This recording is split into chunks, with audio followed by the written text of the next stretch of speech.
Hello, everyone. I'm Emoto with MarcoTV, and we are so excited to be here at remote California Extreme today on National Pinball Day, aka the legendary Roger Sharp's birthday. Happy birthday, Roger. And today we're going to bring you an awesome presentation by Tim Showalter that discusses almost everything you need to know about buying your first pinball machine. Tim does this awesome speech every year at California Extreme, and it's always a huge hit at the show. But since this year is a little different, we're going to mix it up a bit and add Kyle Spiteri from Marco Pinball and the PinTech Live series, and TJ Beyer, one of the most knowledgeable collectors and technicians on the West Coast, to also share their stories and experiences in pinball. So without further ado, take it away, Tim.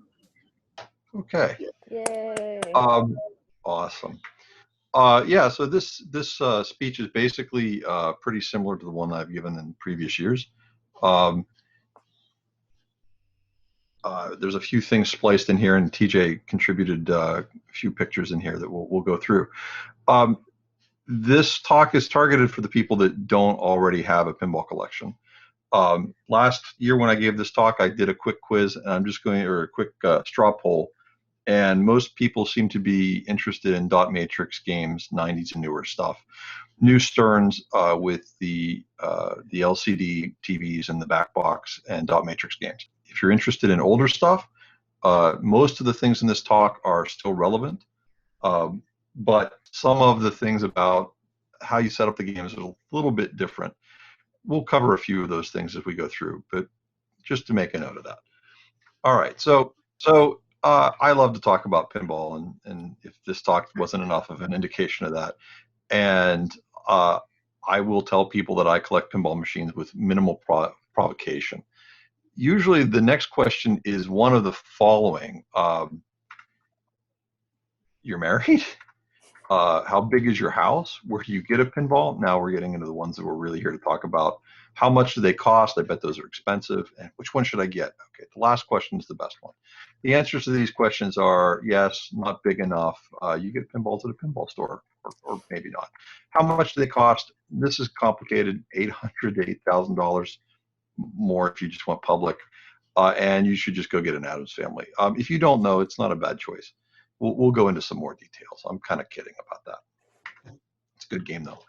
The one thing I want to be really honest about is that when I try to give these answers to folks, I want to make a note that I don't want to get them into my addiction. I don't mind getting them into my hobby, but I want to be honest that a pinball machine requires a little bit of maintenance. A pinball machine will break. If it don't break, it ain't pinball. But the good news is that a pinball machine is designed to be maintained. They last a long time in home use. They're not difficult to do the basic things. And I want to give you a little bit of that information so that you'll be able to enjoy whatever pinball machine you end up with. So we'll go through this in a couple different sections. But the big question I want you to think about is what you're going to do when it breaks, because this influences a lot of the other decisions. You can either pay somebody or you can fix it yourself. There are lots of good reasons to pay somebody. You can spend a little bit of extra money for reliability. You can buy a game with a warranty. You can have a good repair person already in a relationship with them, which is a pretty good idea. And you can buy multiple games so that you can just play one or the other one. That's what I did, and it's awesome, but it's not particularly cost effective. You can fix it yourself. It's clearly cheaper, and if you can fix a few small things, you can save yourself a lot of anguish. Fixing things is fun. I like keeping them running. The repair guys also suck. If you can't fix your own game right now, you're not going to be playing it. And if you buy multiple games, now you've got to figure out what you're going to do when they all break, which happened. Where to buy a game with a warranty? If you wanted to go to a pinball store and you're in the Bay Area, Chris Coons, the Pinball Pirate, is a very good friend of mine, and I wholeheartedly recommend him for used games. For new games, you've got to go through a distributor. Marco Pinball, formerly Marco Specialties, or Pinball Pirate, both good choices. You can even get a game delivered via Amazon Prime. Costs a little bit more, and Amazon's not going to help you fix it, but they do sell them. If you want to buy a game without a warranty, I have a few suggestions. I bought a few games at shows. I think shows are a great place to buy a game because you get to try it before you buy it. You can go to an auction like Captain's Auction Warehouse, which is held every few weeks, and they stream on Twitch so that you don't have to go out and find the auction, and you don't have to go to LA in order to do this. You can also get a game on Pinside. Pinside is a very popular web forum for pinball collectors and players, and they do have a vibrant marketplace. You can buy a game on Craigslist. Now, I want to talk a little bit more about Craigslist as we go, but in general, games on Craigslist don't work. That's usually why they're on Craigslist. You can go through Facebook Marketplace. I haven't had that same experience with Craigslist, but I have my suspicions. And last, and certainly nobody's favorite, is you can go through eBay. We'll talk through this in a little bit more detail. The big question in a lot of these cases is, why is the game for sale? There are 3 good reasons why a game is for sale: divorce, death, and it doesn't work. And that's a sad truth, that most people don't sell pinball machines that work unless they're trying to make somebody angry. It happens. So let's talk a little bit about new game prices. Clearly, cost is a big motivator. I've got better news on the later slides, but new games are expensive. Stern's base model pro games, which we can kind of consider entry level, retail street price for around $6,100 now in 2020. If you want one of the fuller featured blinged out games, they're starting at about $7,700. Jersey Jack games are about $8,000 and up, and Churchill's remake of classic 90s Williams games started about $6,000, but I think they're really aiming you a little bit higher. Let's talk a little bit about used game prices. This is a complicated topic, and I've got a couple slides on it to give you a little bit of information, but it's really hard to figure this out. I like the Mr. Pinball price guide. It's the one I've been using for most of the last 20 years. Unfortunately, it hasn't been updated in a couple years. There are other pinball price guides on the internet. You can find them through a Google search. I can't vouch for them, but they don't look too bad. The pinball price guides are not Kelly Blue Book. They're not that accurate to start with, and you then have to factor in the cost of getting the game fixed. You can find wildly weird prices for games depending on how motivated the seller is, and it's not a huge market like used cars. So one other note, prices are higher here in California for the reasons that prices are higher in California. We are farther from other states, so getting games out here costs a little bit more, and unfortunately, real estate is what it is. One important note, and this is especially true for eBay, is that the asking price is not the selling price. People ask all kinds of crazy numbers for pinball machines. Some people don't understand that title matters, and so you'll get asks of, well, you know, a Medieval Madness was sold for $10,000. This is clearly also worth $10,000, but it's not a Medieval Madness. It's Hoops. Hoops is not worth $10,000. Just as a data point of a game that's fun to kick around. So just make sure, if you're searching on eBay, perfectly reasonable thing to do.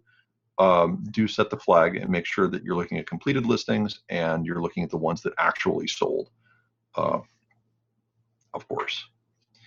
Ballpark for some used game prices. I think you can get down to close to $500 still if you're very patient. I think good games start around $1,000 and go up a little bit more. I want to preface this by saying I haven't bought any games in 2020 yet, and we talked a little bit before this presentation. These numbers have been trending up for a long time. We've been collecting for a long time. At this point, TJ's been collecting considerably longer than I have. And these prices have gone up a lot. I bought a Twilight Zone in 2002 for less than $1,500, and that included shipping from Spain. You're not going to get that. And those prices are stuck in the back of my head. So I would not be surprised to find out that these prices are a little bit on the low side. But still, you can get games for considerably less than $2,000 that are playing more or less complete, more or less working. You can get a good Stern dot matrix game in U shape starting around $3,000. Naturally, the better titles are going to cost considerably more, the more desirable titles. And I think that the typical WPC titles, the Williams and Bally titles from the 90s, are going to start a little bit higher than that. They're a little bit more desirable in general. I like System 11 games. Those are the Williams titles from the late 80s. You're going to look at $2,500. If you get into the ones that are very desirable, they're going to be more again. Marquee titles, which includes Addams Family, but Medieval Madness, Attack from Mars, Cactus Canyon. Even for a really beat up one, I think you're looking at well north of $5,000. And if you decide to go through a reseller, which you're not confident that you can fix the game, I think you're going to add about 50% onto whatever the sticker price is. A little bit more for lower end games and a little bit less for higher end games because there's just more margin there. Now, there is an alternative. If you think that's too much money, you can get a project. Let me tell you about my 8-Ball Deluxe. All it needs is one of everything. Okay? I got this from TJ, sort of. They're not all this bad. And they can be a lot of fun. So you can get these games for as little as nothing. Sometimes you get real lucky in the prices. Come get it out of my basement. Sometimes the price is a couple $100. You can acquire important life skills like paint, cabinetry, soldering, advanced eBay searching for parts you can't find anymore, pest removal, especially rat turd cleanup. Tobacco stain removal. A lot of these games spent a lot of time in bars. Smoke damage removal. Sometimes they were on fire, like this one. Self-rationalization, where you can explain to yourself why you're doing this. Spousal prevarication, which is the best synonym I could find for lying. I don't do this. And it's fun, mostly because it's fun. Let's be honest. If you don't think this is fun, don't do it. The good news is, well, the bad news is a lot of games are projects, but the seller's not aware of it, and that's the thing in the previous slides that I'm really worried about. I don't want to get anybody into a $3,000 nightmare, which is why I really want to advocate that if you're not willing to take some risk, that you go through a reseller that you can trust. The good news is a lot of games aren't projects, but people don't really know. We can tell some stories, and hopefully we'll put these in as we go. A number of years ago, I had somebody on vaps.org, I had listed that I wanted a Gottlieb Vegas. I liked the game. And somebody emailed me and said, do you want to buy one? And I said, yeah, but you're in Texas and I'm in California. Sell to somebody in Texas. Put it on Craigslist. It'll go away. And we emailed back and forth a couple times, and I didn't hear from her. And 6 months later, I did. She said, hey, you want to buy a Vegas? Okay. And so I got a Vegas, and it was actually a nice Vegas that I got to my house for a little bit more than $1,000. I think it was $1,200 plus shipping or something. And I played it until I enjoyed it, cleaned it up, put new rubber on it, had fun with it, and it moved on to a different home. And that's fine. And that happens. I had a Matahari for a while that was $200 for me, that I sold for more than that got sold for more than that. These games are out there. The one thing I will say is the best way to find them is to have one. Once you have one, they sort of magnetically attract the other ones.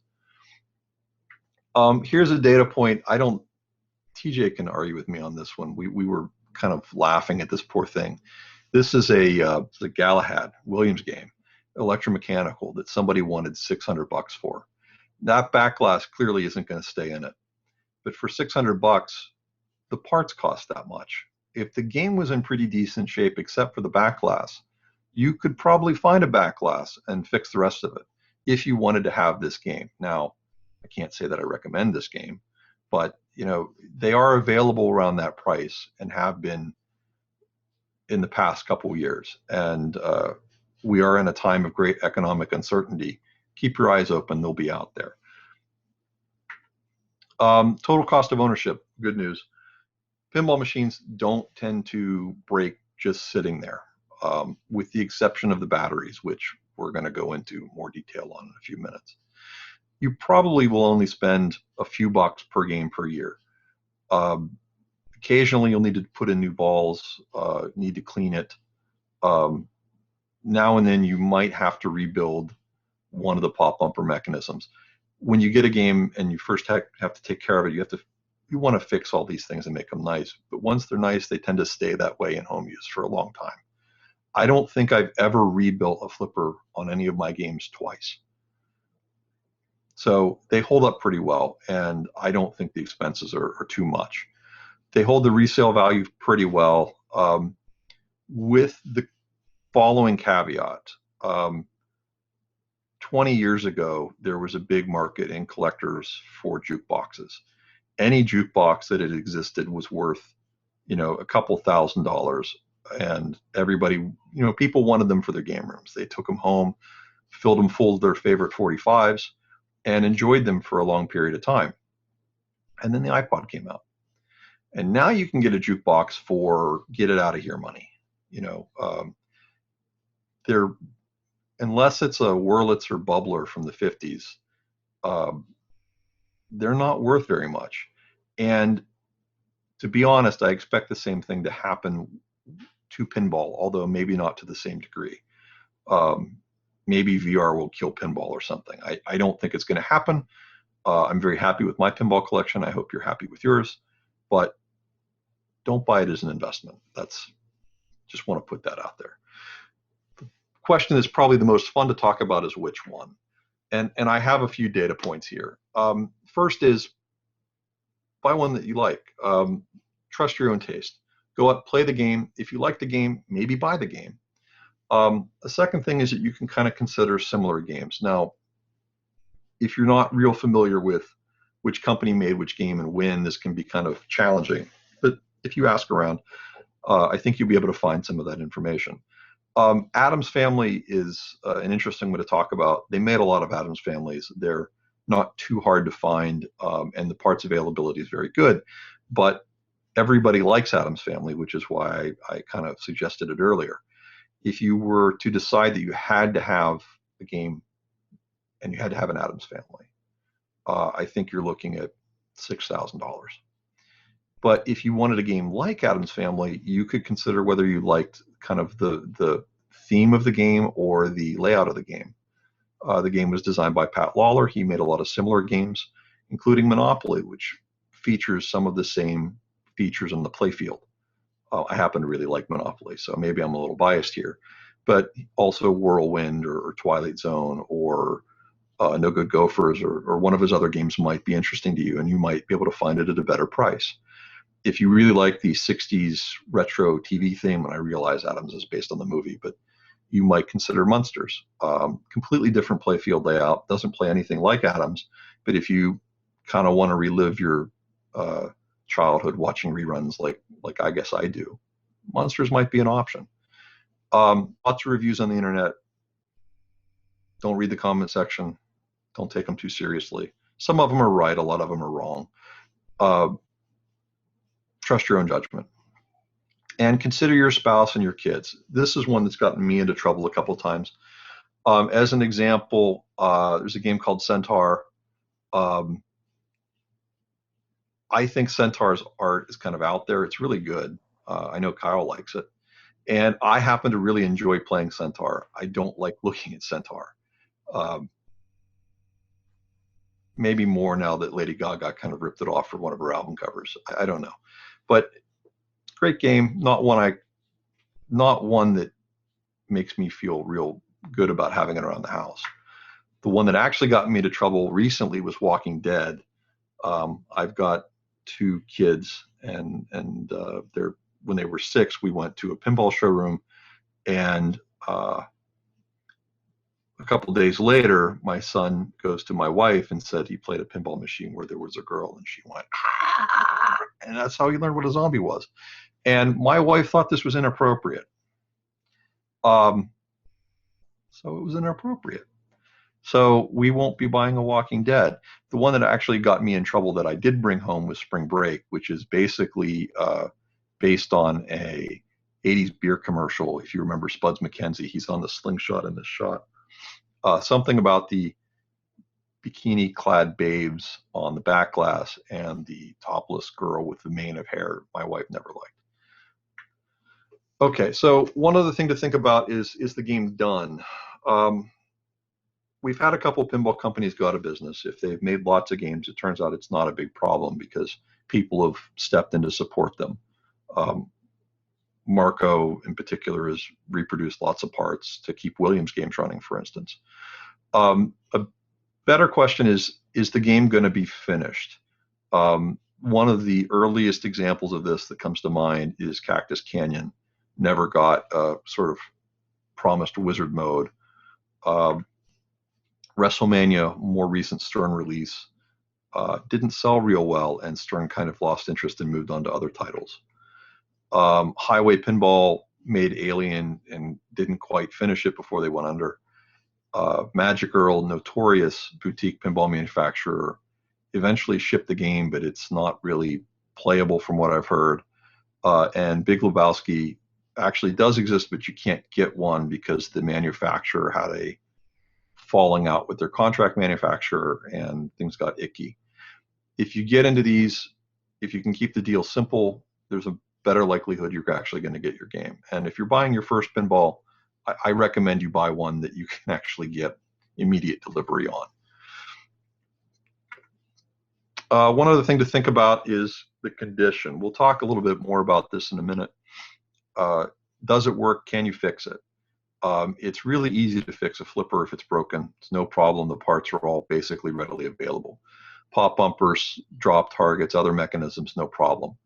If the game is missing a whole bunch of paint, that is a major minus, and that is basically what we're judging when we're looking at prices. It's really hard to do a lot of paint work, especially if it's not just really minor touch-ups. The flip side of that is that you don't play the paint. If you can live with a certain amount of damage to the playfield, you can get a better price. I'll show you some pictures of my Addams family in a few minutes, and I got a much better price on it than maybe other folks. Pinball, for the past 10 years or so, has come in multiple trim levels. Stern sells their games typically in Pro, Premium, and Limited editions. This is good, better, best marketing, which is sort of a standard thing of trying to give a little bit more product to the people that want to pay a little bit more.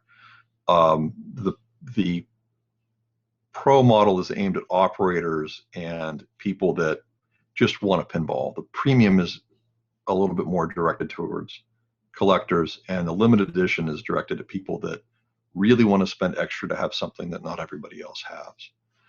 Premium is sort of where Stern puts what they think is their best games, but you should try before you buy and play. One game in particular that I can think of was Game of Thrones, where people seem to really prefer the Pro model over the Premium. And sometimes the added features in the Premium are not enough to justify the higher price. Sometimes they are. Black Knight Sword of Rage, for instance, just doesn't seem right to me without an extra playfield. Frankly, Stern makes a lot more money on the high-end games, so that's why they're doing this. But they are providing fair value for money. And then there's the super limited editions. If you really, really want something that nobody else has, you can spend a lot more money and get a much more blinged out game. Very expensive, very good profit margin. That's what that means, just in case you were wondering. I would kind of go towards the left on this slide for your first game. If you're going with Jersey Jack, they offer a similar trim level. Some games Stern does not offer a pro like Batman, and so for that they're pretty much aligned with Jersey Jack, where you have a better, best, superlative sort of model. There's one other model that I want to talk very briefly about. I don't have as much experience with these. Stern offers a home model. They've been doing this for the past few years. This is a good player, and it's a cute game based on some of the art assets from their commercial Star Wars pin.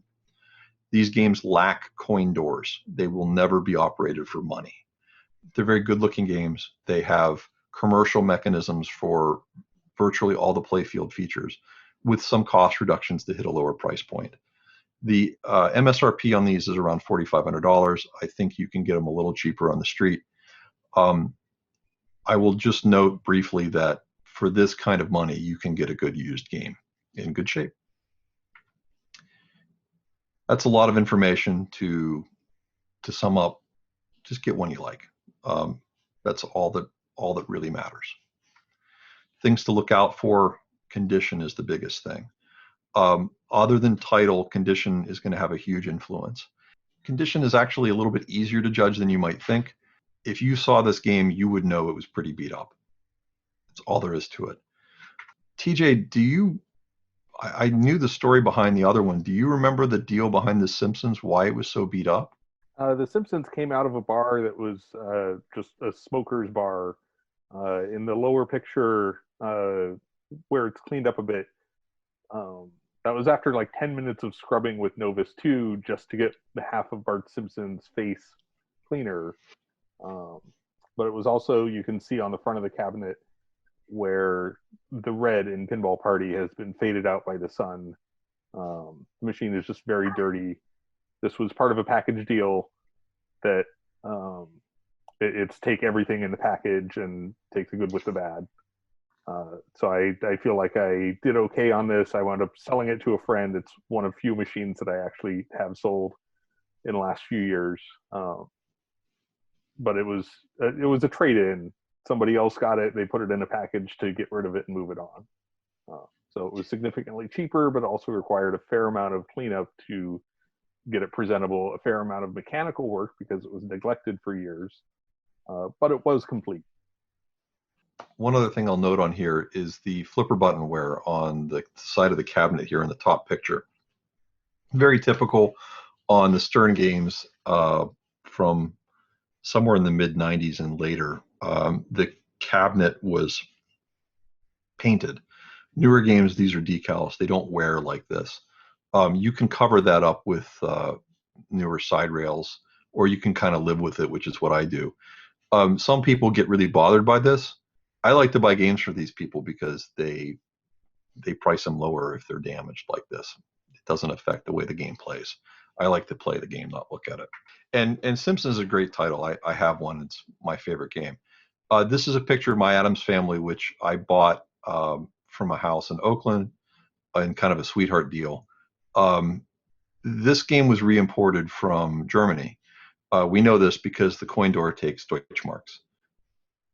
Re-imported games tend to be a little bit beat up, and in particular, some of the part substitutions can be kind of weird. But the real knock on them is that they tend to be rusty. You get a lot more corrosion on a re-imported game. This game plays as well as any Addams Family, in my opinion, but it is definitely a little worse for wear. So if you're okay with that, you can get a better price on that kind of game, and you can keep your eye out for it. The only real caveat on any of these things is don't pay full price for something that's beat up. You should get a little bit of a discount on it. This game is never going to be as nice as an Addams that had a really easy life, but it can play as well as one, and that's what's important to me. You can decide whatever's important to you. One thing to take a look for when you're buying a game is make sure that it powers on, comes up, keeps score, coins up, that the computer boots. This is a picture of a game where the computer is entirely gone. These are pretty easy to spot. Typically with this kind of problem, the game will power on and it will light up because the lights that are used purely for illumination aren't under computer control. If you find out that the game won't boot, open it up and see if there's any missing boards. Now, it can be kind of hard to tell if the boards are missing if you're not familiar with that particular system.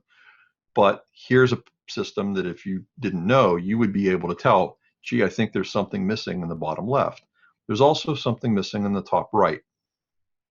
If you see this, those boards are available, but usually this means somebody was taking parts out of the game. There might be something else missing.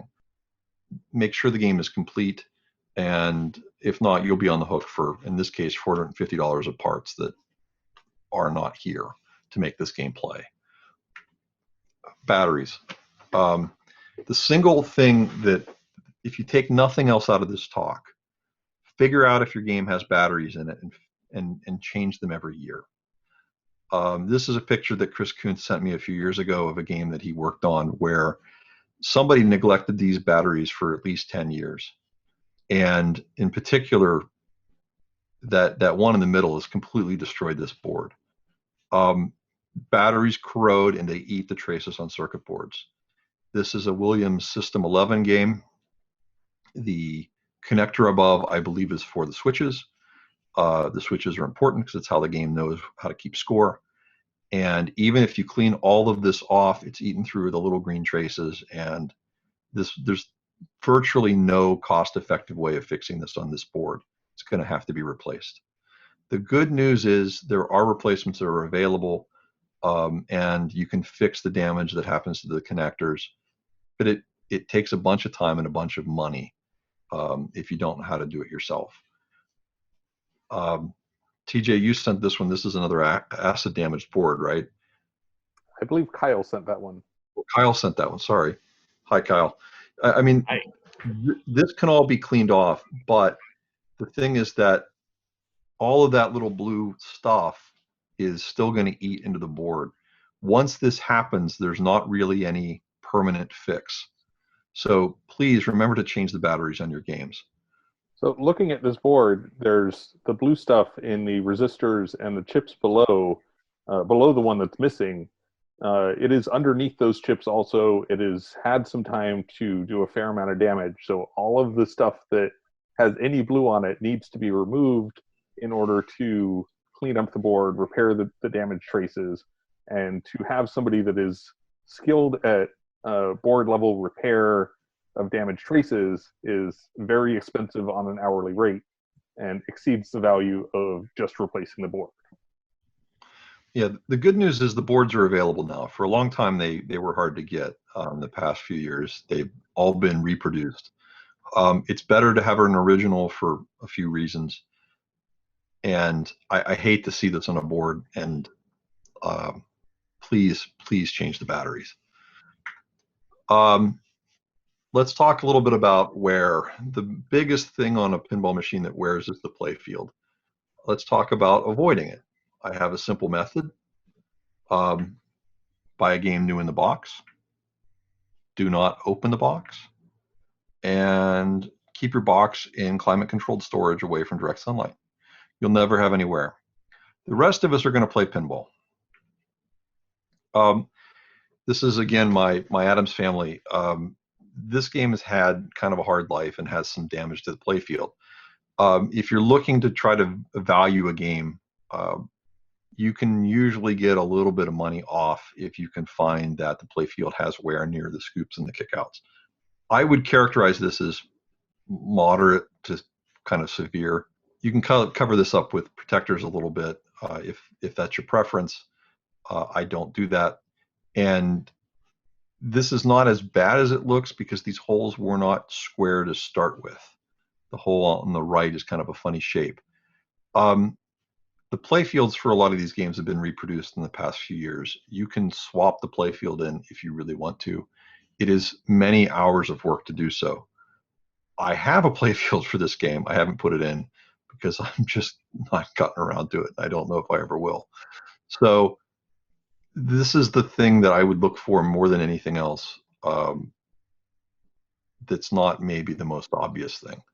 So you want to avoid this to the extent you can, but this is an important thing to consider when you're trying to price a game, because this does tend to affect the value a lot. A note on playfield swaps is it's not just the hundreds of dollars, $1,000 playfield that you're going to put into a machine. It's also the 40 to 60, possibly 80 hours of work that you're going to put into it. You're not going to want to put the same plastics that are broken back on your brand new playfield game. So you're going to want to put new plastics on, new playfield components, posts, rubbers. And then also, if you've gone that far, you may as well do cabinet decals. It can very quickly turn into a several $1,000 project on top of the cost of the machine. They really do start to snowball out of control real fast. You know, you might think it's like, oh, I can get a playfield for this game, so maybe I should buy it at a little bit of a higher price than I think I should, because I could spend another $900 for the playfield. And that's when the vicious snowball starts to really come into play there. Yeah, and it's a bigger problem. The newer the game is, the more complicated the playfield is, right? The 80s Bally games are not as bad as Addams Family, and then you get past Addams Family and you get to Medieval Madness or Simpsons Pinball Party or something, and the amount of stuff that's on the playfield is amazing. And all of it has to be torn down, cleaned, and repositioned on the new playfield. And the reproductions are not necessarily completely in line with the original parts. So that's why, one of the reasons why my 8-Ball Deluxe doesn't have its new playfield yet. So let's talk a little bit about setting up. Or rather, let's let Kyle and Crystal and Emoto talk about setting up. Hey everyone, welcome to Marco Pinball's PinTech series. You know, pinball is most enjoyable when you actually have the confidence to take care of your own games. If this is your first time owning a pinball machine, then this is a series for you.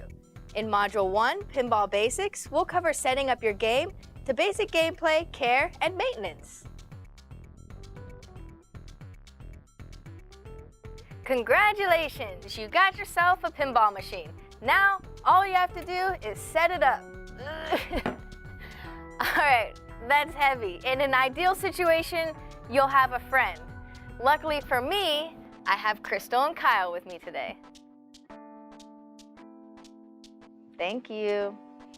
You'll also need the following items: a wrench or socket wrench to install the 8 leg bolts. The bolts to most games are usually 9/16 to 5/8 inch. A way to support the game while you install the back legs. We're using an old stool. Anything sturdy will do as long as it's high enough to keep the back legs off the floor while you're attaching them. The bolts for securing the head. Whether you bought your game new or used, you should have bolts for the head. Before you begin, make sure the back box, or head, is folded down and secured to the game with a packing strap, so when you lift the game, it doesn't get damaged. If the back box of your game is completely detached already, just leave it to the side for now. Attach the front legs to the game using the leg bolts and wrench. The bolts should be pretty snug, but don't over-tighten.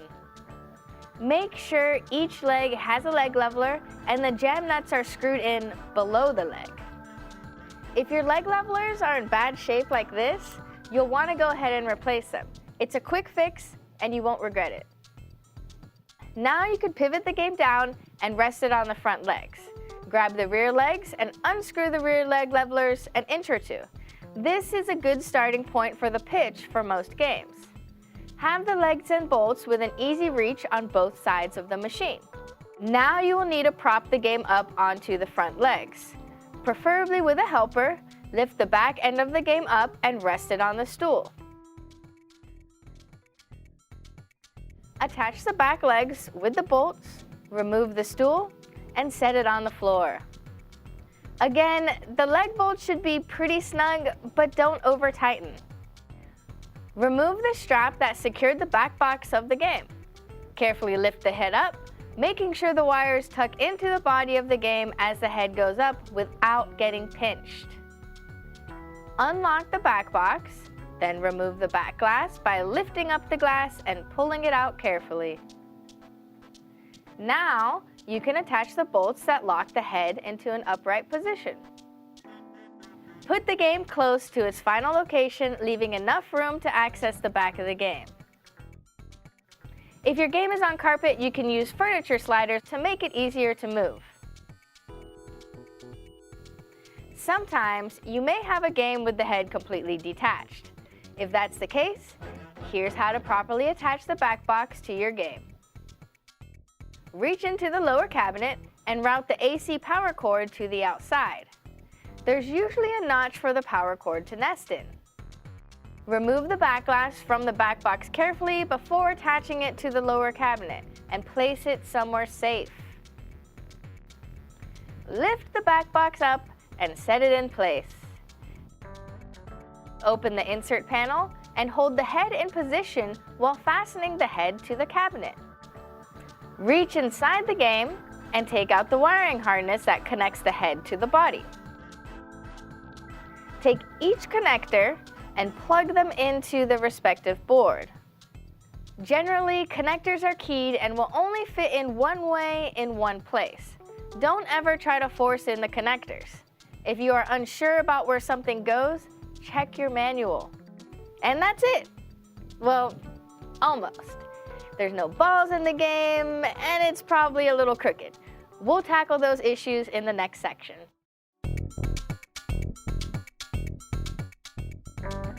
Here's this awesome Twilight Zone, almost ready to play, but first we have a few more things to do. One of them is cleaning these balls. Brand new balls can have excess oil on them, so if your game is new, it's a good idea to wipe down the balls before you use them. First, open the coin door with the key that came with your game. Depending on the age of your game, you should see 1 or 2 latches holding the lockdown bar in place. Unlatch them and remove the lockdown bar by lifting it up and out. Newer Stern games have 2 latches on the back side of the front panel, 1 on each side of the coin door opening. Be careful because they will spring open quickly. Close the coin door so you don't hit or scratch the glass with it. Carefully slide the playfield glass all the way out using just your palms to avoid getting fingerprints all over it. The glass is tempered, so nicking the edge of the glass can cause it to explode, so be careful. Placing the glass on a solid surface where the temperature change could be too extreme, for example, really warm glass setting down on a freezing basement floor, that can also cause the glass to shatter. So again, be careful with your glass. The safest method is to protect the top and bottom edges of the glass with a towel, or even a cut-up pool noodle, and then lean it carefully against a wall.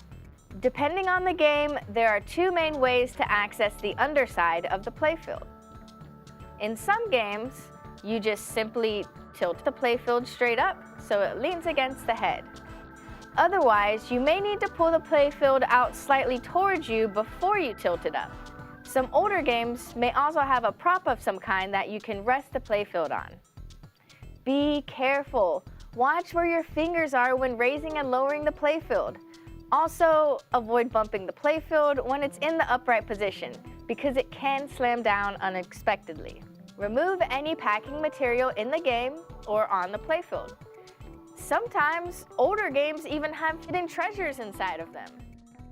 The next step is to install the tilt mechanism's plumb bob if it hasn't already been installed. Move the plumb bob up or down to adjust the sensitivity. If the tilt is too tight, then the plumb bob will swing in and touch the ring at the slightest bump. This will trigger a tilt message and the ball and play will end. Remember, it's more fun to shake it and not break it. You can test how sensitive the tilt mechanism is by shaking the game when you play. Now, lower the playfield and install the balls. Just put them on the playfield and let them go. They'll drop down between the flippers into the ball trough. If the game is older and the balls are worn or dented, you probably want to order some new ones. They'll look and play a lot better, and they won't scratch your playfield. Many games have a small level attached to the lower right side of the playfield. This level indicates the pitch of the game from back to front. Use a small bubble level or angle finder tool to measure the slope. Many smartphones now have an angle measuring app built in. Be sure to place your level directly on the playfield and not on top of the playfield glass. Most electronic pinball machines are designed to have a 6.5-degree slope by screwing in the rear leg levelers in or out. If you want the game to play faster, increase the pitch on the back legs. You will also need to level your game to 0 degrees from left to right by placing the level parallel to the front of the game. Adjust the leg levelers until the readings on both levels are satisfactory. Finally, slide in the playfield glass back in, replace the lockdown bar, and secure it in place with the latch. Plug in your game and power it up. And in the next section, we'll tackle how to adjust some common game settings.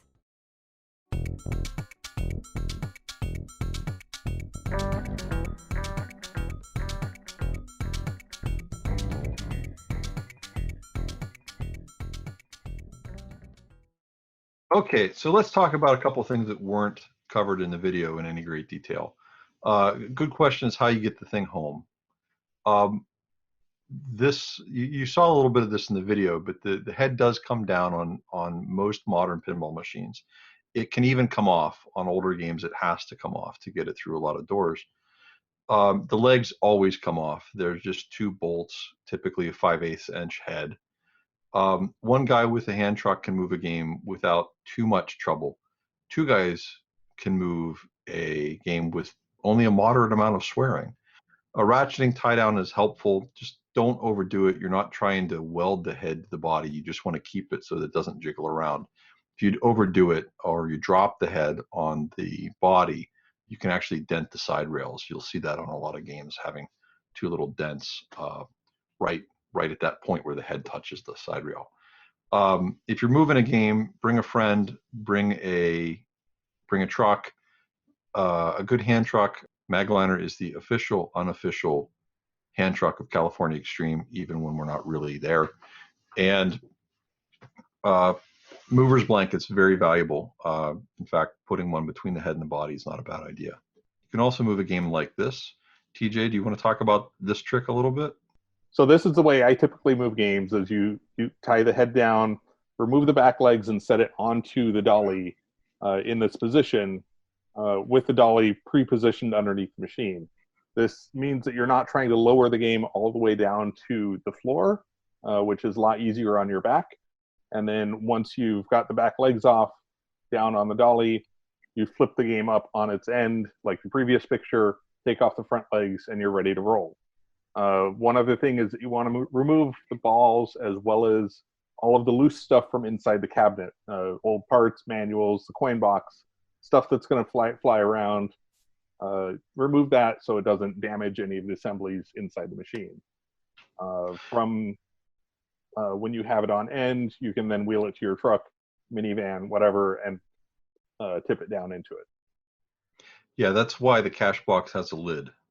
For those of us who don't tend to move games this way, it's really easy to leave the lid off and maybe even misplace it. But that's why it's there, is to keep the quarters and the balls and whatever else happens to live in your cash box from jiggling around. The cash box will stay in place with the coin door closed, assuming it's got a lid on it. And will not otherwise, yeah. If you have a game, you don't need to leave it on all day. If you leave it on all the time, it's going to toast the electronics. They're just not going to last as long. On the other hand, if you're having a party or having people over, if you turn the game on, they're a lot more likely to actually try playing it. For some reason, people that aren't collectors won't turn your games on. So if you want people to actually play it and share your game, turn them on. Most games have a free play setting. This includes all of the recent Stearns for the past, actually all Stearns and almost all Williams games. Turn the free play setting on in the standard adjustments and you won't have to put quarters in it. All games have a way of adjusting the volume. On Spike and Sam games, this is 2 buttons on the coin door. They're typically labeled. On older games like Simpsons or anything from the mid-90s, it's kind of a counterintuitive system. You push the volume button and you use the red and green buttons to adjust the volume. It's annoying, but you don't do it very often. On even older games, there's a potentiometer that's used to adjust the volume. This is out of a Tommy, which is from 1993, and pretty typical of Data East games of the period and Williams games of the 90s. If you have a Williams 90s game, there's a setting in the standard adjustments called min-vol override. In home use, you almost certainly want to have this on. In fact, I can't think of a single reason why you would ever turn this off. In arcades or in bars specifically, sometimes people would think the game was too noisy in a quiet room, so they would turn the volume down too much, and it would affect earnings. It would affect the amount of money the game got. So Williams, starting in the late 80s, started putting in features to make it impossible to make the game completely muted. In home use, you don't want this feature. So just set this setting and everything works a little bit better. So we talked about maintenance a little bit at the top of the talk. So let's talk about that a little bit more now and in more detail. You should make your pinball machine work 100%. Whatever features are there should work basically correctly all of the time. I don't mean never having a stuck ball or trivial things like that, but if you've got a pop bumper, it should bump. If you've got a flipper, it should flip and strong. I'll tell you a story about this. I ran into a coworker who told me he had a pinball machine, but one of the flippers didn't work, and I offered to help him fix it. And I fixed it. It was easy enough. It was just a cracked plunger link on a Gottlieb Mars God of War. And as I'm working on it, he offers to sell it to me. I didn't really want a Mars God of War. So I just fixed the game and we played a little bit, and he offered me a couple bucks or beer. I think I took the beer. And I was happy for having gotten to fix the game and try it out a little bit.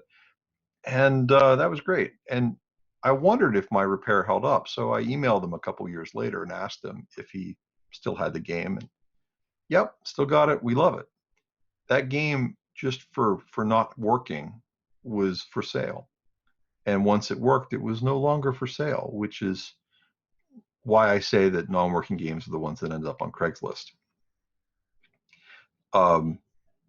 If a game works, people tend to keep playing it, especially if it's their only game. So there's some maintenance basically anybody can do. Everybody can replace the batteries in their game every year. I say every year, they last a lot longer than that, but at least this way you have some insurance against them corroding. Do this with the power on. There's no real dangerous voltage near the battery holder. And if you do it with the power on, it keeps your settings and your high scores. Clean the playfield as needed. We'll talk a little bit about this, but it typically means Novus number 2. And replace bulbs and burned out light bulbs as needed.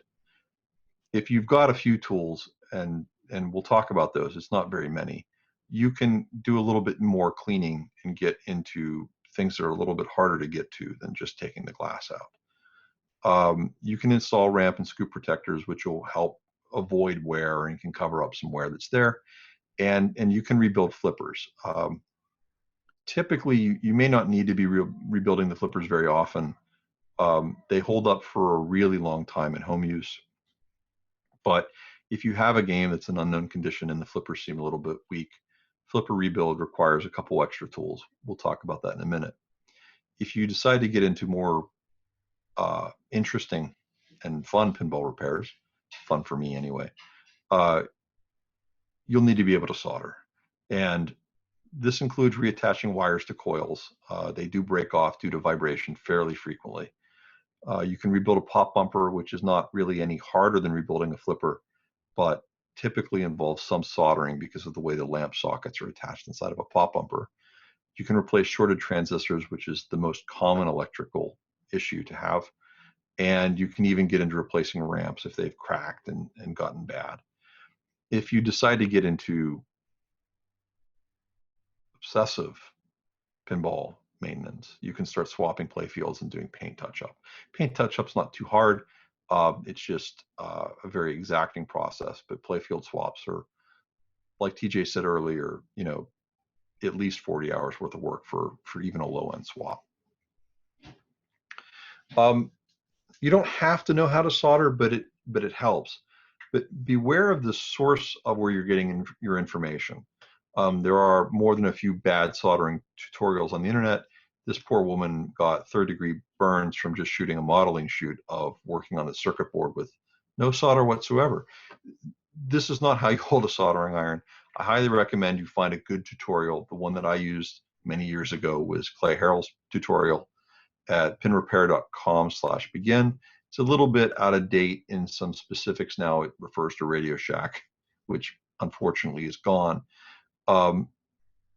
Have a look at a good one, do some practice, and yeah, you'll be able to do basic pinball maintenance that requires soldering. There are a few supplies that you probably want to have on hand. A very important one that you probably don't have around the house already is Novus number 2, which is a plastic polish that works very well on clear-coated playfields of the last 30 or 40 years. This is recommended by all of the manufacturers and does a very good job. You'll need a clean rag, which you can use an old t-shirt cut up or virtually anything else. The microfiber cloths that have gotten into vogue in the past few years are pretty nice too. A rubber ring kit, 20 bucks or less. For modern games, they're actually a little cheaper because there's not as much rubber that interacts with the ball. Marco has these in stock, no problem. And a switch adjuster tool I find to be fairly useful if you've got a switch that you need to tweak a little bit. 7 bucks. The other tools you're fairly likely to have around the house. Number 2 Phillips screwdriver is used for almost all the Phillips screwdriver. Number 2 Phillips screwdriver is used for almost all of the screws in the game. The exception is the pop bumper screws, which are typically number 1. Nut drivers, very good idea. I use them all the time, but you can certainly get by with a socket set and a spinner handle for most uses. 1/4 inch up to 3/8 inch. The other sizes aren't used as much. Similar for wrenches, 1/4 inch up to 5/8. The 5/8 is useful for leg bolts. 9/16 is useful for head bolts. If your game is old enough to have those, 5/8 is really the really good one to have. And whatever the last piece of flat pack furniture you assembled came with, a flipper tool, which is a 4mm hex key. 5/32 for us Americans. Works great for taking apart stern flippers. As needed, you should have a manual for your game. These typically cost about 20 bucks for the reprints. Very valuable for rubber information and other part information. The good ones have schematics. Some of the more recent stern ones don't. But still, for the rubber information and some of the other game-specific information, they're very valuable to have. A pinball lock for the coin door is a 7/8 inch lock. Don't spend more than about 4 bucks on one of these locks. The goal isn't to keep the game secure. The goal is to keep your kids and your cats out. Any more than 4 bucks and you're buying more security than you need, and moreover, you're making it harder to pick when you lose the key. Legs need feet. These cost about 2 bucks, and they do wear out, and they're an easily replaced item. If you refer back to the video, they come right off, especially when the leg's not attached. Pinballs are all basically the same 1 1/16 inch ball. They cost about 2 bucks now. You'll need one for however many balls your game has for its most over-the-top multi-ball. Easy. If these get any rust on them, they're going to strip your playfield so that you want to replace them. Keep your manual in the game. That's the place where your technician is going to want to look for it, and it's the place where it won't get lost. If you buy a lock and it comes with 2 keys, screw one of the keys into the bottom of the game so that it doesn't get lost when you lose the other one. Drilling a lock is a pain in the butt. Picking a lock is a skill I have not yet mastered. It's not too hard to replace these locks. Don't worry about the game being original or something. The lock that your game has is not original anyway, almost all of the time if the game was ever operated. So yeah, put a good lock on there, but not too good. Any of the standard locks that the pinball part suppliers sell are perfectly good. And if you have more than one game, plan on keying them alike. Make sure that you can buy more of that lock. So in case you get more games, you can get more of those locks. It's a big time saver, and it means you don't have to hunt for the keys. It's not an if you get more games, it's a when you get more games. You know, it's entirely possible that some people stop at one game. I know it's not any of us. But some people go, I don't have any space for any pinballs. Okay, I made space for one, and then they stop there. I think that might even be a fairly common thing, although it's none of my friends. Yeah. But you find friends that have bigger houses and you bring the games to them. Parts availability. Parts availability is surprisingly good given some of these games are well over 30, 40, 50 years old. Major resellers include MarcoPinball.com, Pinball Resource, their domain is pbresource.com. If ordering from them is always a bit of a throwback, try to get your part numbers. This is a good reason to have a manual on hand. And Pinball Life. Except for stuff that's unique to the game, you can generally find new parts. Pop bumpers, flippers, the highware stuff is all fairly standard and fairly readily available. And if it's been reproduced or made from the original molds, it's all good.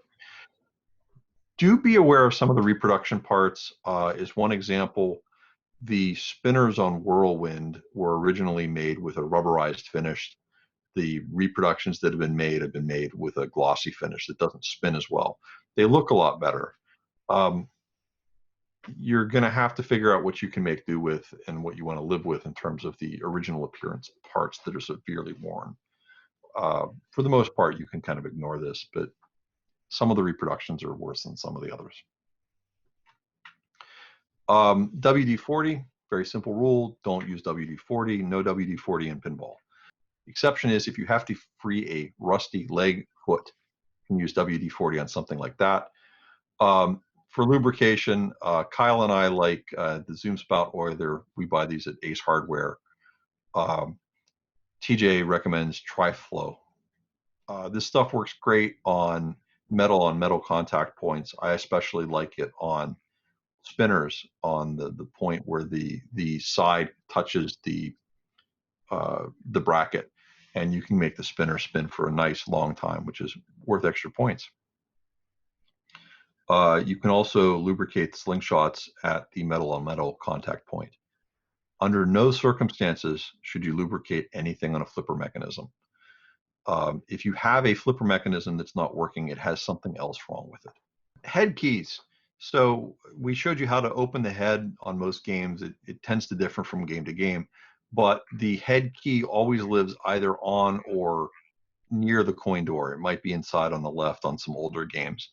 These hooks are always really difficult to find, and they move them around at random from coin door to coin door. But this is where the key goes, and if you find this hook and keep the key here, it will not get lost. Rusty balls are sandpaper, and they will strip your playfield. I think that's what happened to both of these. I'm not completely sure. The one on the left used to be an Addams Family. All the Mansion labels are gone. The one on the right is my 8-Ball Deluxe, which had a really hard life, and now it needs a new playfield.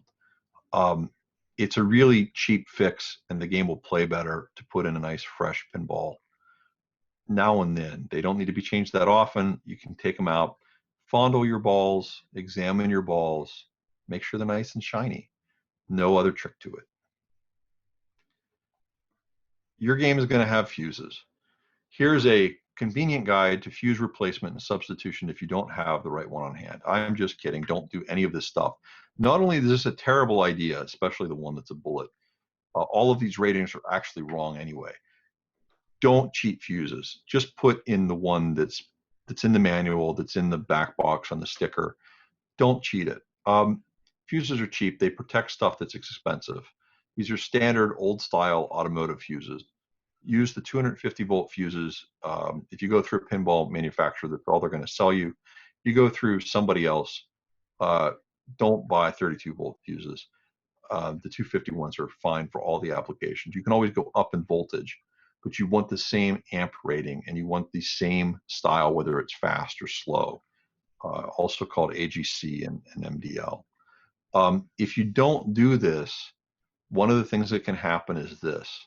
I would avoid buying fuses from an auto parts store because they're usually 32-volt fuses for a 12-volt automotive use rather than for a pinball machine or other electronics. one of the things we want to talk about a little bit is LEDs. Pinball machines, up until about 5 years ago, came with incandescent bulbs that they'd used since the bulbs were introduced in pinball in the 30s. People have gone to LEDs for lots of good reasons, and they've made them in every color and every configuration imaginable. My advice, if you're messing around with LEDs, because there's so many options, is to simplify. I like frosted, warm white, non-ghosting LEDs. I don't really buy too many of the other styles. And the idea is to keep the game basically looking as the original artists and designers intended. And this basically works consistently across any game made in the last 30 years. That's it. The reason to use LEDs is because they, in addition to being a little bit more environmentally friendly, they can reduce the voltage draw for general illumination connectors. These are the ones that just light up the playfield so you can see what's going on. The GI connectors in Williams games especially were a little underspecified, and they tended to draw a little bit more current, especially as the game got older, and they would burn up. If you put in LEDs, they draw so much less current. This is a lot less likely. The reason to advise you not to get colored LEDs is to avoid unicorn poop. Some people really like this style. I'm not one of them, and it's my presentation, so I'm going to tell you not to do it. All of these games are going to look really dark when you play them, and it's very hard to tell what the art is because the colors have completely ruined what was once pretty easily visible. The one on the left is World Poker Tour. The green is not supposed to be that lime green at the bottom. I can't stand to look at these. That's me. If you want to do this on your game, it's your game. You do whatever you want to it. And speaking of that, let's talk a little bit about mods. These are TJ's, right? Yes. There's a lot of stuff people have made to improve games. Some of it occasionally improves games. Sometimes it's just a way of expressing your individuality, like Rudy here. We're all missing this game at California Extreme this year in person. So this is TJ's Twilight Zone with the only... This pokes fun at some of the what I consider really stupid mods for the games, and Ken Chaney and I have called it Botox gone wrong, where you inject so much unnecessary stuff into a machine that it just looks really stupid. So this has a digital clock instead of the normal analog clock. Has a Twilight Zone, and it has a giant camera topper on it because people enjoy putting toppers on their machines. This one's just, well, over the top. I don't do this to my games. The only thing I want to point out is that a lot of these things can make the game harder to service. Twilight Zone in particular, around 15 years ago, had a massive run of people putting in little colored balls into the sides of their gumball machine. And admittedly, that actually looks pretty nice until you go to take the gumball machine apart. Then you got to figure out where those balls are going to go. A lot of these mods are not done to commercial specification, and they're going to make the game harder to service. A lot of them can also make the game harder to play because they obscure the path of the ball. Do what you want. It's your game. You don't have to put all the mods on it just because somebody else did. Can we point out that the other game that we're very, very, very sorely missing is the Whirlwind with the leaf blower mod, which is the best mod in any pinball machine ever. That's true. That's true. We all miss the Whirlwind with the leaf blower. The Whirlwind is actually behind the door in this picture. Yeah, you can see the leaf blower through the left pane there. Awesome, Tim. That was a very great presentation. So now for the Q&A part, we have all three of you guys here. One of the big questions that we received was, what actually makes being a pinball owner and collector satisfying to you? So who wants to go first? So for me, when I got started collecting pinball machines, I wanted to make a game work correctly and fun to play. There was so much broken pinball just around at street locations back when 7-Elevens had machines that like this didn't work, and it kind of ruined the fun of the game. So for me, getting machines, making them fun, working in an arcade, working on their machines, making them fun for people to enjoy is ultimately what I was after, and still enjoy doing today. Nice. My answer is actually similar. When I got out of college, it was around the time that pinball kind of collapsed and Williams shut down. And suddenly there were not games to play anymore because I no longer had access to the student center, and games were disappearing. And when you did find them, they didn't work. And so a couple years, not even a year after I moved to California, about 2 years after I moved to California, I ended up trying to go out and find a game so that I could make something that played correctly. And it spoiled me. And having had one, then I had to have another one. Nice. Now I have 9. That's it.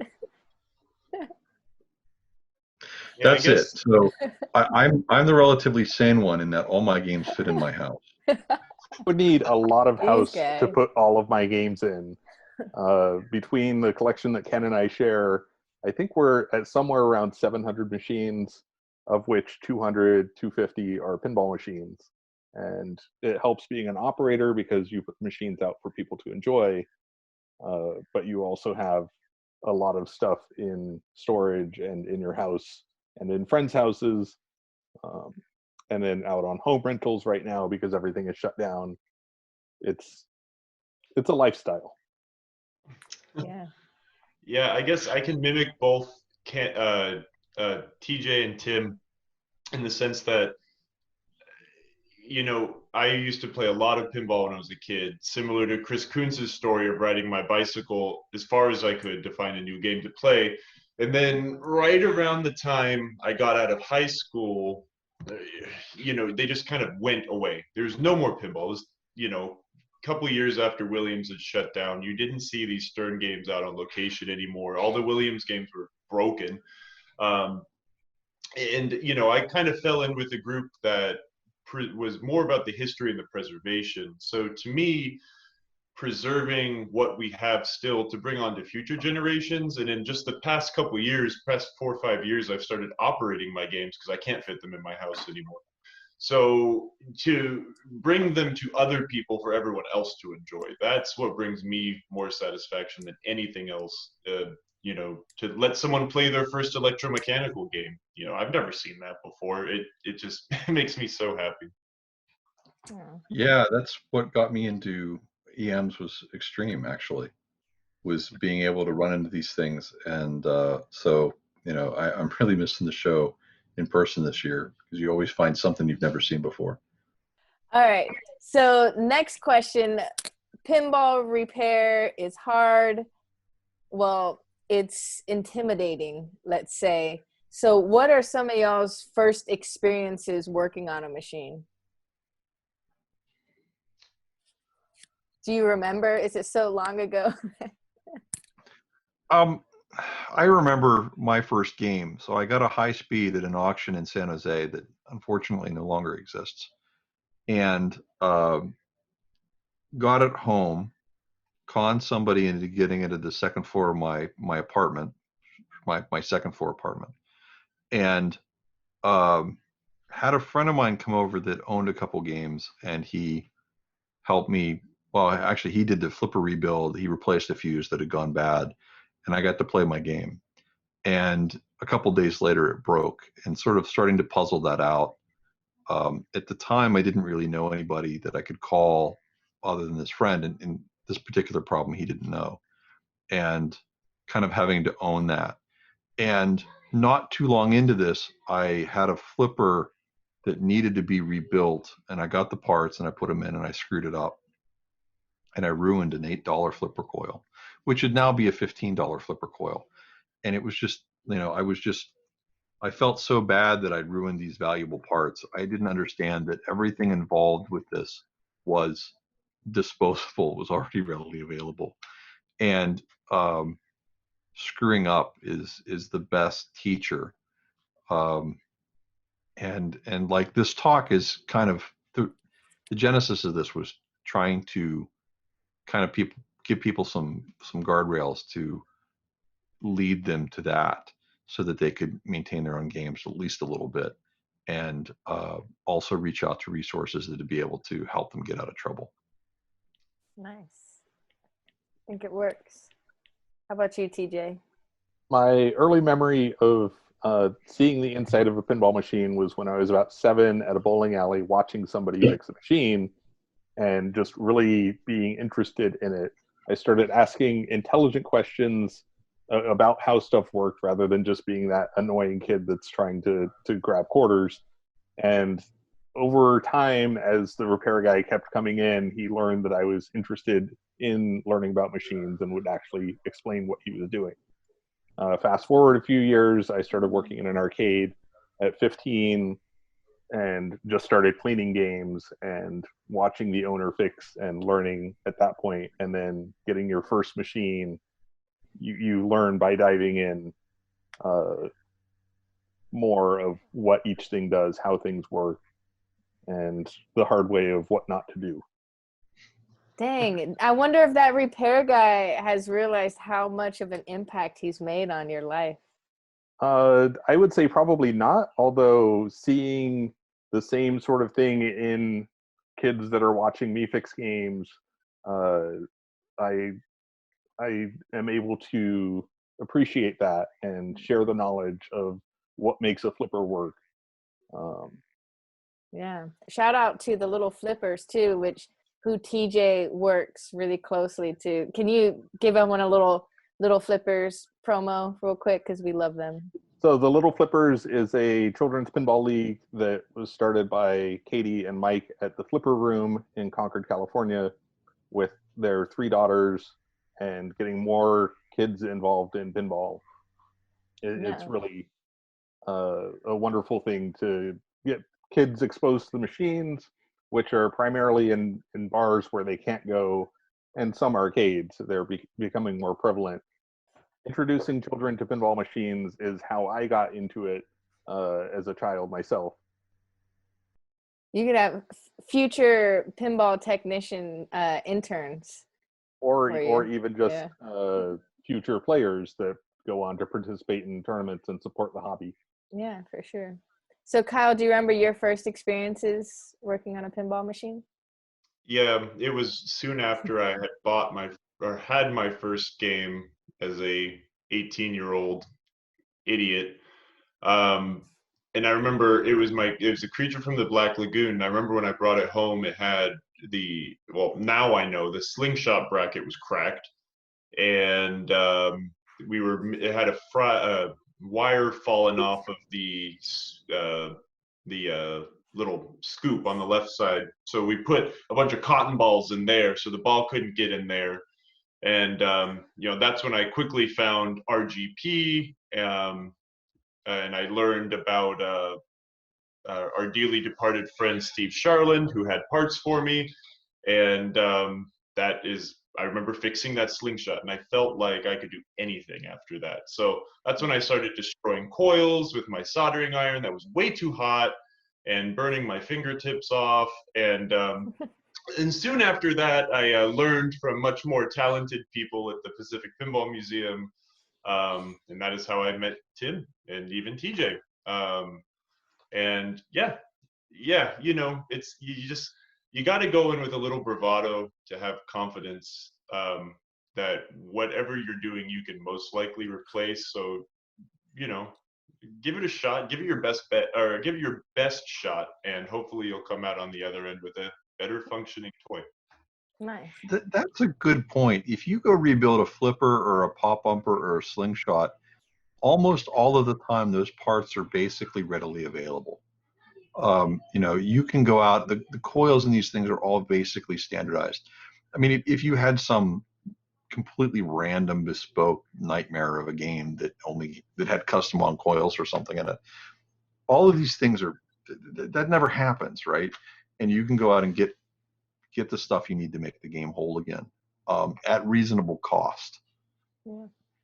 Yeah. It was harder. I mean, back in 2007 when I got my first game, it was I didn't know where to look, and I was very lucky to find RGP, the old Google Pinball group, and I was exposed as to where I could find all these parts. And now, I mean, you've got so many choices. It's great to be able to find everything on the internet.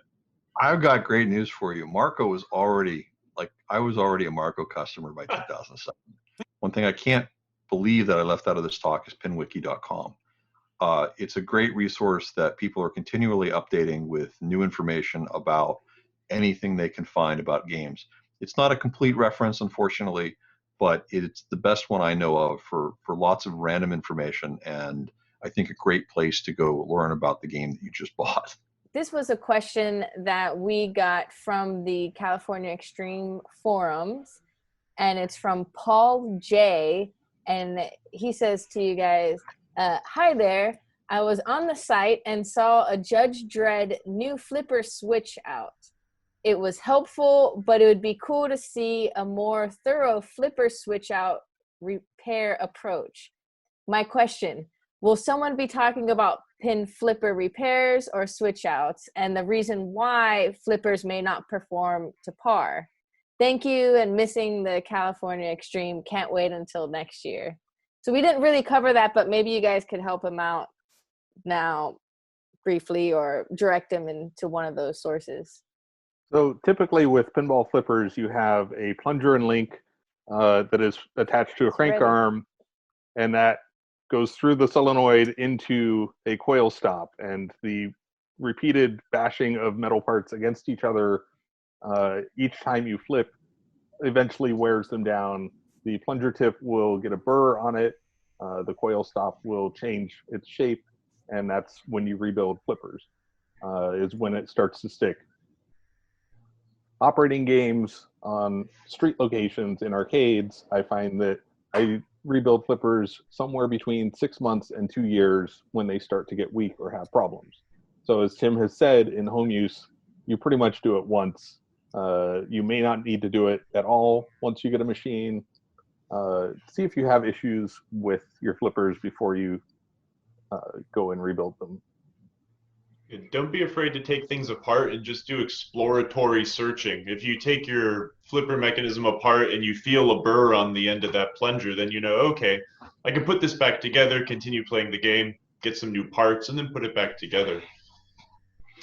One important thing is within the plunger and link assembly, there's a metal bushing in the middle of the plastic linkage. When you pull this apart, it's going to go on the floor, and you'll have to find it before you put it back together. Operating a flipper without that, you're going to have a lot of slop, and the parts are not going to last as long. At some point in time, I went to PinWiki and tried to catalog some of these problems.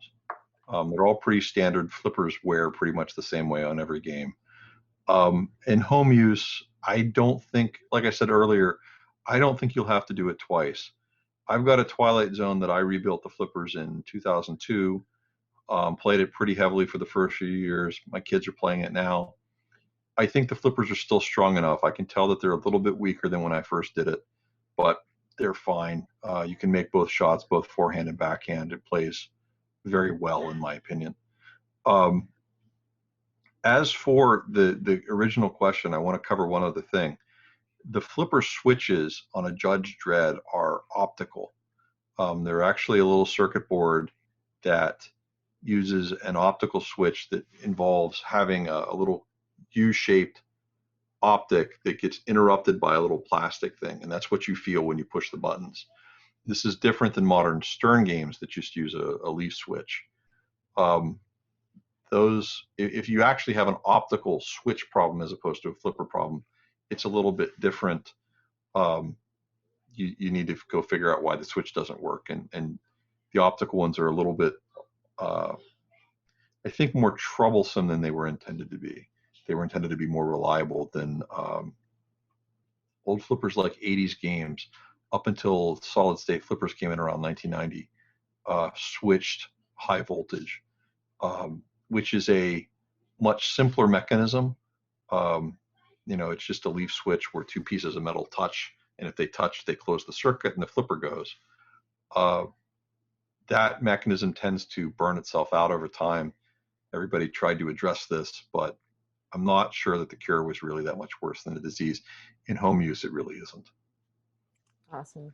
And so Paul J, said, can't wait until next year for California Extreme. And we're all kind of missing California Extreme. I've only been a few years, but I know you guys have been a lot. So just one by one, how many years have you been going to California Extreme? And what do you miss most besides the people? Because that's always everyone's answer. I miss the family reunion and stuff, but something specific at California Extreme that you miss the most.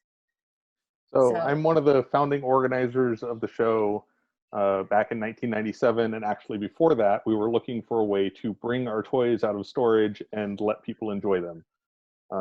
Thus, the show was founded. The first year was in a bookstore with 150 games, and it was a lot of work, but a lot of enjoyment.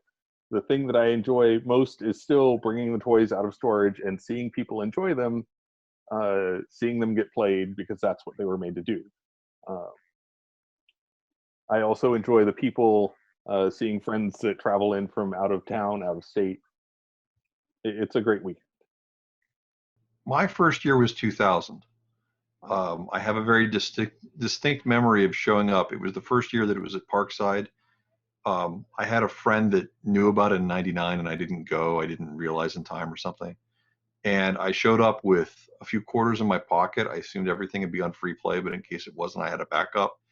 And I put a quarter in a game, and this big tall guy came over and yelled at me and said, "You can't put quarters in games at my show." Gave me the quarter back and put a bunch of free plays on it. That was Ken. And I've been there pretty much. I might have missed a year or two, somewhere in between. And for most of the past 10 years, I've been bringing games. The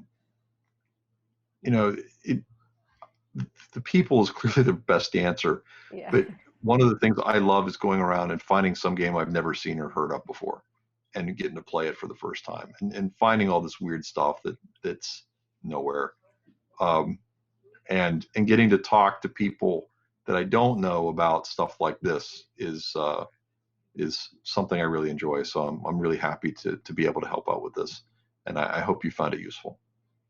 Awesome. How about you, Kyle? How long have you been going to California Extreme? When was the first year it was at where it is now? I think we've been there 10 or 11 years. It could be longer. All of the years blur together in my mind at this point. I'm pretty sure it didn't take me long. I think maybe 2008 or 9, maybe, and I haven't missed it since. My presence there has changed. When I worked with, once I started working with Chris, it was wonderful because we'd bring all these Stern games and it would be fun. I've only personally been bringing my own games for the last couple of years, but definitely it's my favorite weekend of the year because I get to see all of my friends in one place. And I get to see friends that I didn't know were my friends until we start talking about things. And, it makes me really sad because this is the first time I've missed it in a decade, right? But Did you really miss it? Do I miss it? No. Did you miss it? You're here. Yeah, I am. You're part of it. I'm sorry. I miss, there's something about the, coming down from the hotel or the first entrance you make on the day it's open, right? Like everyone's in the hall and the cacophonous sound of everything going at one time.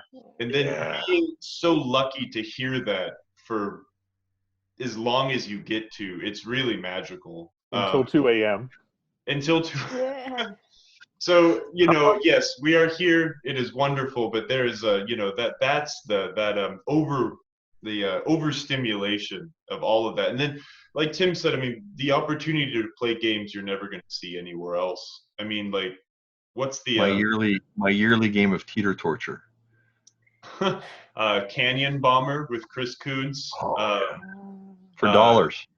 When Discs of Tron shows up, that's amazing. Yeah,